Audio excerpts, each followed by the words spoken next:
First of all, let me say that I couldn't be prouder of the men and women of the Los Angeles Police Department. I couldn't be prouder of what I believe is maybe the finest moment in the history of the Los Angeles Police Department.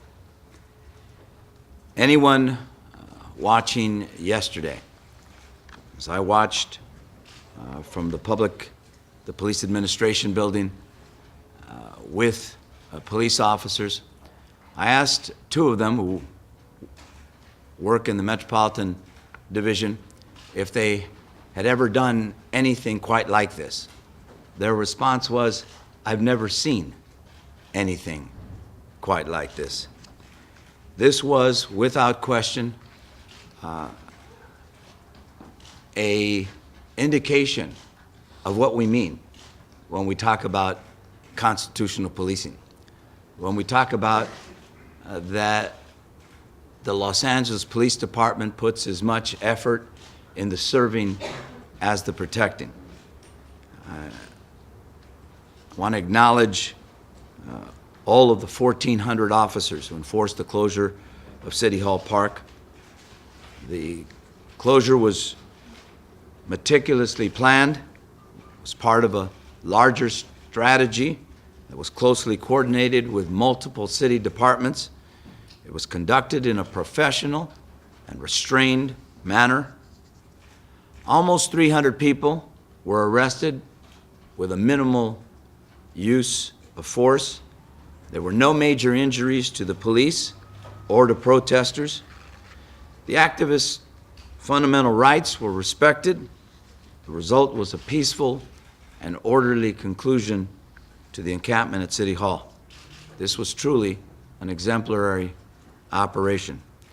And today, the Los Angeles Police Department stands as a shining example of constitutional policing. I want to acknowledge my partner, my friend, my colleague, Chief Charlie Beck, and his command staff for their leadership over the last 8 weeks. At every turn, Chief Beck has displayed a steady hand, excellent judgment in developing his department's response to Occupy LA. I also, as I said, want to commend the officers who took part in the operation, and particularly the officers of the Metropolitan Division. They are an honor to their profession. The restraint they showed in the face of a potentially dynamic situation is a key reason why City Hall Park was closed in an orderly manner. Now, from the very start, we said we would do things differently here in Los Angeles. We took a measured approach. We did not dismiss the protesters out of hand. We respected their First Amendment rights. We sought to de-escalate conflict and support open communication. We did not rush. We respected the dignity of the protesters and gave them time to gather their belongings and arrange their departure. When we made the decision to close the park, we made sure that ample human services, such as shelter beds, were available to those who needed them. As a result, the Los Angeles Police Department was able to avoid the violent confrontations that have marred similar operations in other cities. I'd like to recognize the General Services police officers, the Los Angeles Fire Department, the Department of Rec and Parks, the Department of Sanitation, the Transportation Department, social workers, and other key city personnel who made key contributions to the successful closure of the park. Particularly want to acknowledge Gay, my Chief of Staff, and Matt, who worked day in and day out over the last few weeks. Last Friday, I said this movement should not be about defending a particular patch of parkland. It should be about spreading the message of economic equality and pushing for social justice. I want to recognize those participants who heeded our call and left City Hall Park before the morning's operation. And I also want to recognize those who stayed, but departed peacefully or were arrested without incident. These Angelenos have demonstrated something to the rest of the city. If their movement is to move beyond this stage. It will have to be peaceful. What we demonstrated in this town is that working together we could respect the rights of people to speak out against the government, against injustices, but do so in a way that it also acknowledges the respect that we have to have for one another. Now, in the days ahead, we must build on the foundation of cooperation that we've established over the last few months. I expect that there will be further protests as Occupy LA works to broaden its movement. We'll work hard to ensure that the city handles these actions with the appropriate restraint. I hope that the LA activists will do the same.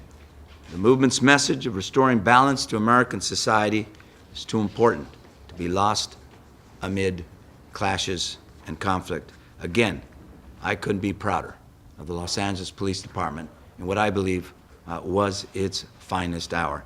And the man responsible, you know, leadership starts at the top. And I've said probably more times than you care to hear that I stand next to a man who believes in the core of his soul in constitutional policing. He believes that this department is the finest anywhere, but it's the finest not just because it can maneuver and operate at a level second to none. It's the finest because they believe in civilian oversight and constitutional policing. Chief of Police, Charlie Beck. Thank you, Mr. Mayor. Thank you. Good morning, everyone. The world was watching last night, and what the world saw was an elegant operational plan that was brilliantly executed by America's finest police force. It was a restrained application of overwhelming force that perfectly responded to the actions of the crowd. It also was a display of relationships that we built over the last 2 months and promises made on both sides that were kept. I want to thank the members of Occupation LA for keeping those promises, for being largely nonviolent, and for staying on message during a difficult night. Some people to thank. First, the mayor of our city, Antonio Villaraigosa. It is very difficult to be a mayor in America today, especially during times of conflict and protest like we've had for the last 2 months. This mayor has stood beside me. He has been decisive. He has had conviction. And he has given me the ability to act, not just when it was popular, but when it was appropriate, when we could do it with the minimal use of force and with minimal risk to my police officers and to the OLA demonstrators. Next, I have to thank the 1,400 men and women of the Los Angeles Police Department who showed the world last night what fair and effective constitutional policing really is. They did it from the 40-year veteran detective who was processing arrestees down to the 2-week probationary officer who was standing on the scrimmage line. Every one of them acted professionally. They acted in concert. They didn't break ranks. They kept mission focused, not action focused. They did a great job. And now I have a few specific people that I want to single out and thank. First, it goes without saying, my strong right arm, Earl Pasinger. Earl's my operations chief, and he's the best in the world. He had 2 field commanders last night, Chief Jose Perez and my chief of detectives, Kirk Albanese. They did a great job. We had a number of commanders on scene who controlled the flow of the police officers, who controlled their direct actions. First, I want to single out Commander Bob Green from Operation South Bureau. Brilliant tactician, did a fantastic job, able to read the crowd perfectly, able to sense their level of intent and react appropriately. I want to thank my PIO, Andy Smith, who worked so closely with all of you to make sure that never again in this city do we deny the press access to events as they're unfolding when we can. His PIOs, they were brilliant last night, and many of you were helped by their direction and allowed to get good coverage of a great story because of the actions of my PIOs. Commanders John Sherman, George Villegas, and Matt Blake all did a stellar job in their fields of responsibility last night. A number of captains present. I want to single out Phil Fontanetta, Bill Scott, and P.D. Smith, who did an outstanding job coordinating their troops. I had my Metropolitan captains, Johnny Contro and Art Miller.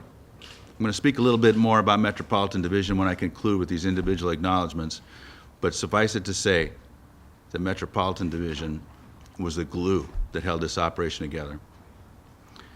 Specifically from Metropolitan Division, I want to thank my former adjutant and soon to be retiring, Lieutenant Joe McWilliams.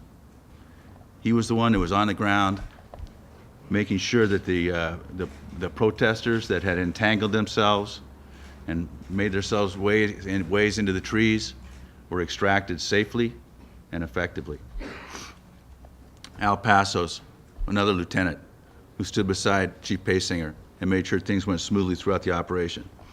And now very specifically, I want to thank Sergeant Brian Morrison and police officers Ben Santiago and Manny Romian.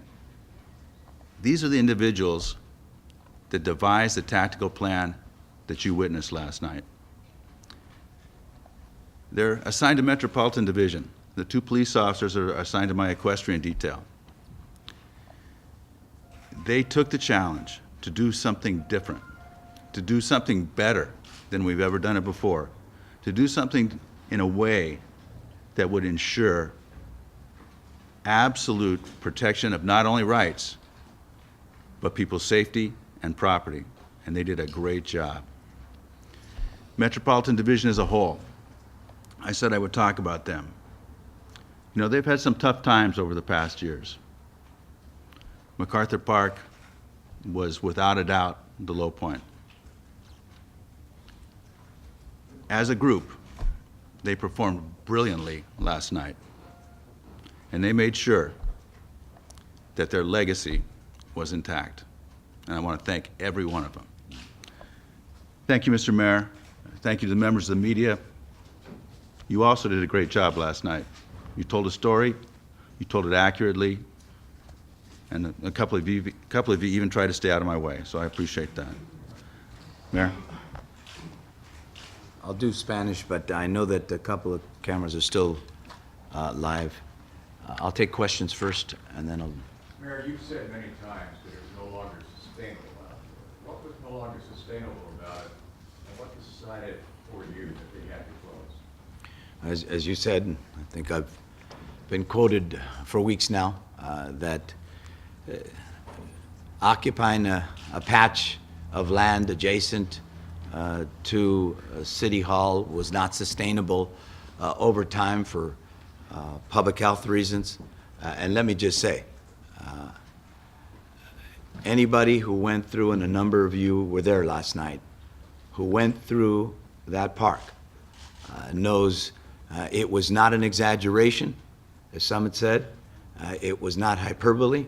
There it was and is a public health hazard out there. That's why you saw police officers in hazmat suits. That's why we've had to contract with a company to make sure that we clean up that space in a way that's safe for our employees to go in.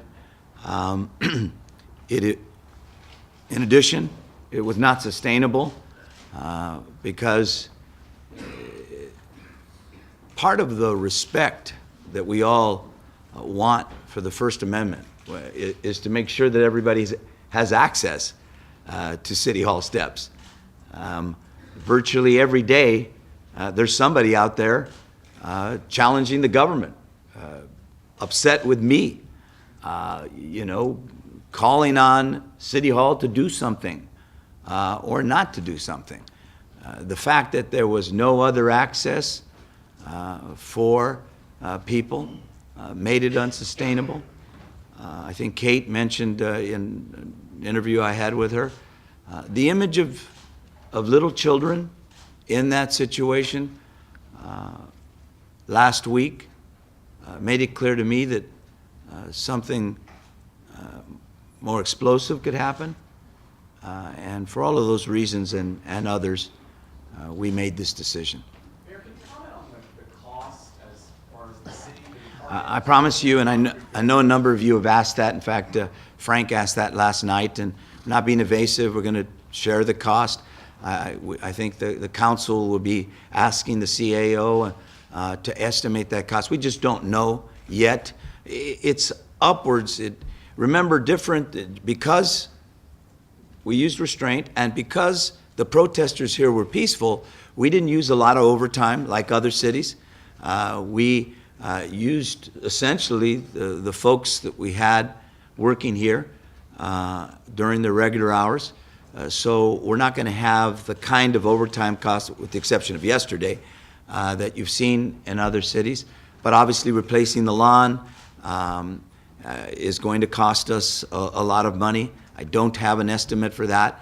It's upwards of hundreds of thousands. It may even go beyond $1 million, or certainly. But we will give you that number when we get it. But we just, haven't calculated. Wait. Purpose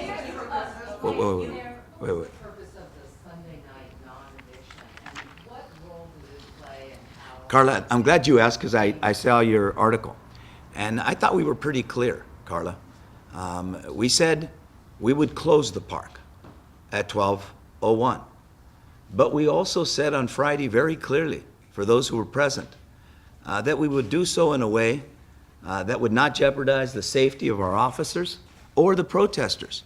We would do so in a way that would be minimally invasive, that would require a minimal amount of force. That meant surprise, obviously. All of you wanted a date and a time. You weren't going to get that. No one did. And the reason was the success that you saw last night had everything to do with the planning, with the fact that they moved in with precision, with surprise. That guaranteed what you saw last night. And again, I think I saw a lot of your coverage in real time. I think that was the finest display of restraint and of of an arrest of that number of people that I've ever seen. So that's what it was, and we were very, very clear about that. Would you like to add? Just, if we'd have done it Sunday night, we'd have dealt with double the number of people we dealt with last night.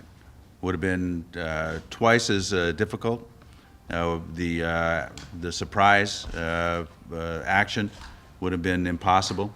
It just made much more sense. Remember, this is public safety is our job. It's not to enforce artificial deadlines in order to meet the news cycle. It's my job to make sure these things get done as safely as possible. And the mayor and I were very clear on Friday that 12:02 was not the time of enforcement, that we would enforce the law when it made the most sense, and that's what we did. I'm under criticism virtually every day. I couldn't be prouder to be mayor of the city. Whether people like me or don't, whether they agree with me or not, I can tell you that I feel very honored to be in this job. I take the lumps with it. I have not responded in any way to that criticism because I understand it comes with the turf. What would I have done differently? We'll have an opportunity. We do after-action reports, all of us. My staff will do the same. We'll look at what we did that we thought made sense, what we didn't. We haven't gone through that review yet. I can tell you that I maintain, and I continue, a respect for many of the goals of this group. But I also said early on that it wasn't sustainable. And I remember saying to a couple of you, even though I may agree with someone's goals, you know, when you enforce and support the First Amendment, you got to enforce it for people that you don't agree with. And that's why I thought that was the other reason why this wasn't sustainable. You know, we've got to provide the access to a much broader group of people than the people that were just there at the park. Yes, Pete, wait 1 second. No, you. Protesters have called on you to ask the DA to lower the bail for the arrestees and also to call for their release. What do you have to add? You know, look, I'm the mayor. I'm not an emperor. I'm not a judge. That isn't my job. I will say, I think the judges in the Superior Court will distinguish between those who resisted arrest, those who did not. They'll do so on a case-by-case basis. I have full confidence that they will do that. Yes. I didn't say yes to you. I was saying yes, Pete. Mr. Mayor, was the delay between Friday and what happened last night in some way calculated on a legal basis to give the city a stronger legal position by allowing people more time? No. And given notice and served that they should leave? No. We wanted to make sure that the delay, we wanted to be absolutely clear that everybody knew that the park was closed. We also wanted to provide, if you remember, a week ago, we had a health fair for some of the homeless.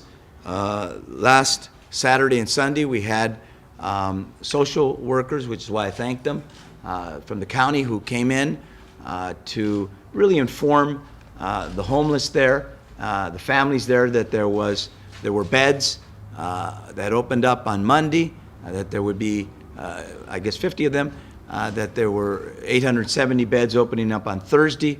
We wanted to make sure that they had the requisite time to leave, that there was no question in anybody's mind that we were working to close the park, but to do so with their cooperation. Mayor, why did you decide to move before those 870 homeless beds became available on Thursday? Because for the most part, the Occupy people were a very diverse group. There were some homeless. Well, the initial group were mostly not homeless. I don't think very many of them were homeless, the folks who encamped on the North Park. As this grew, and I think that's true across the country, you know, homeless came, other individuals came to the park. So we estimated that there was somewhere around 100, we weren't exactly the number, around 100 homeless people, so we wanted to make sure that, but by the time we were providing services, a number of them did not qualify for a bed. They may have been given vouchers instead. So we also gave out vouchers in addition to beds, and a number of families were given vouchers for housing. So we did everything we could to make sure that they had a place to go. Mayor, a man stopped me on the way to the live shot today. And you didn't get any sleep last night. I didn't. And said, ask the mayor who is going to pay for this. We're financially strapped. Where is this money going to come from? Well, and that's the point. The answer is we're all going to pay for it. You know, there was a cost to this. There's a cost to the First Amendment. You know, I mean, here's a question. You know, the transparency with which this operation occurred, I mean, we had all of you in there. There had to be police officers to protect you.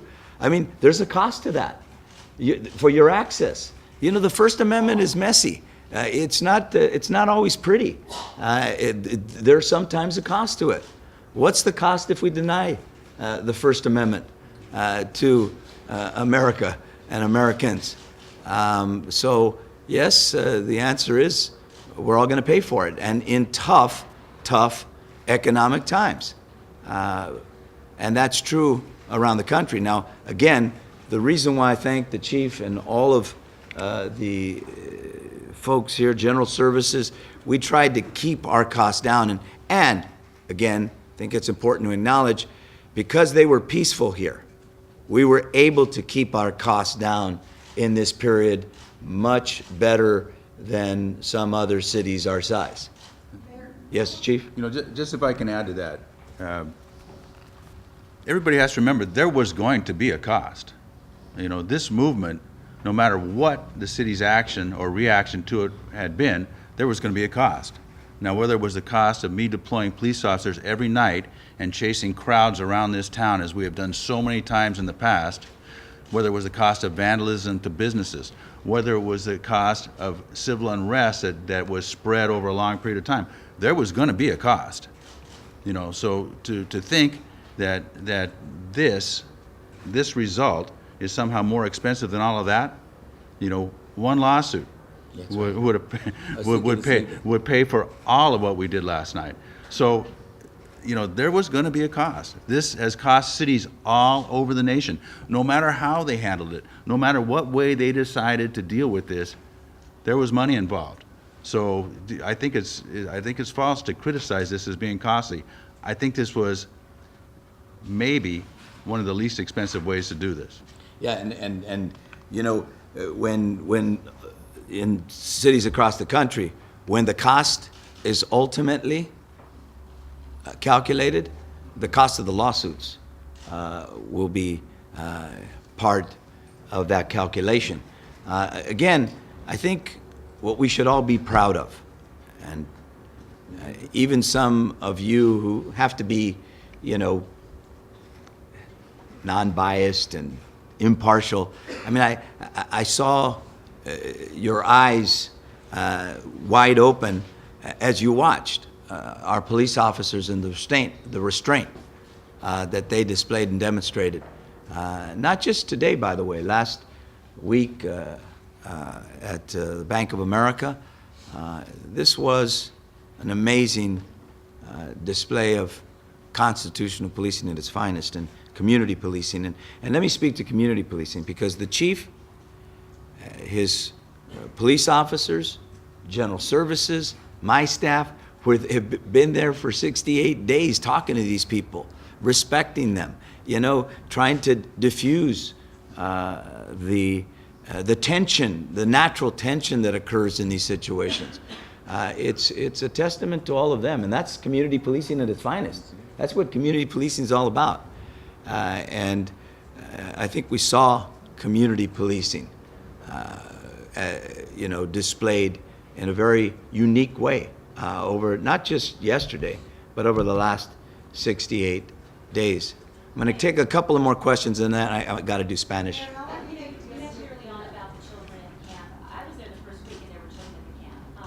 And shortly thereafter there was talk about sanitary conditions, unsanitary conditions, and whether or not there was indeed an outbreak of lice and staph infections, and even talked about meningitis. Now that the tents are down and you're in there in the hazmat suits, what more detail can you give us about how I can't give you a lot of detail, but I'll tell you, we asked the Public Health Department to go out there virtually every day. That was something I requested virtually every day, and they would come back and say that there was very little in the way of violations of the public health. And yet, I think for any of us going through there over the last weeks, it became clear that it was becoming more and more unsanitary. And images of little children among the tents and in those situations put a chill down my spine, and was, as I said, one of the reasons why I decided it was time to close the park. Mayor, how long do you estimate the cleanup to take?